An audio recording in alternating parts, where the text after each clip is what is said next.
আজকে পুকুর থেকে টাটকা টাটকা মাছ ধরে সেটা রান্না করব। হ্যালো এভরিওয়ান, আসসালামু আলাইকুম।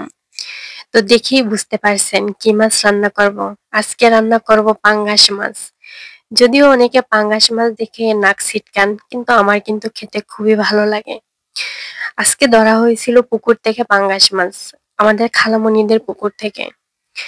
তো এখন মাছটাকে ভালো মতো কেটে ধুয়ে এখানে লবণ, মরিচ, হলুদ মাখানো হয়েছে। এখন এটাকে আমি মোটামুটি করে তেলে ভেজে নিয়েছি। যেহেতু মাছটা একদম তাজা এবং নিজেদের পুকুরের মাছ, তাই একটু আমি কম ভেজে নিয়েছি। এখন আমি এখানে রান্না করব। রান্না করার জন্য এখানে আমি নিয়ে নিয়েছি পরিমাণ মতো মশলা।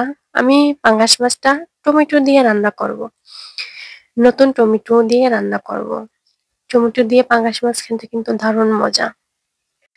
পুকুরের পাঙ্গাস মাছ খেতে কিন্তু একদমই পাঙ্গাসের মতো স্বাদ লাগে না।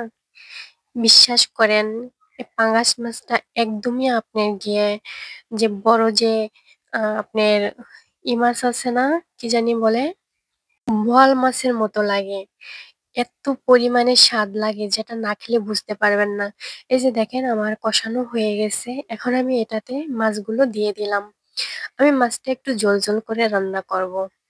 পুকুরের পাঙ্গাস মাছ খেতে অনেক মজা, অনেক মজা। তো অনেকে তো পাঙ্গাস মাছ দেখে নাক ছিটকান, আমি শুধু পুকুরের পাঙ্গাস না, আমি পাঙ্গাস খেতেই পছন্দ করি। যাই হোক, আমার রেসিপিটি যদি এভাবে আপনাদের ভালো লেগে থাকে তাহলে বাসায় অবশ্যই ট্রাই করবেন। আর যারা যারা আমার মতো পাঙ্গাস মাছ খেতে পছন্দ করেন তারা কমেন্ট করে জানাবেন। যারা যারা পুকুরের পাঙ্গাস এবং নদীর পাঙ্গাস খেয়েছেন তারাও জানাবেন এটা টেস্ট কেমন হয়।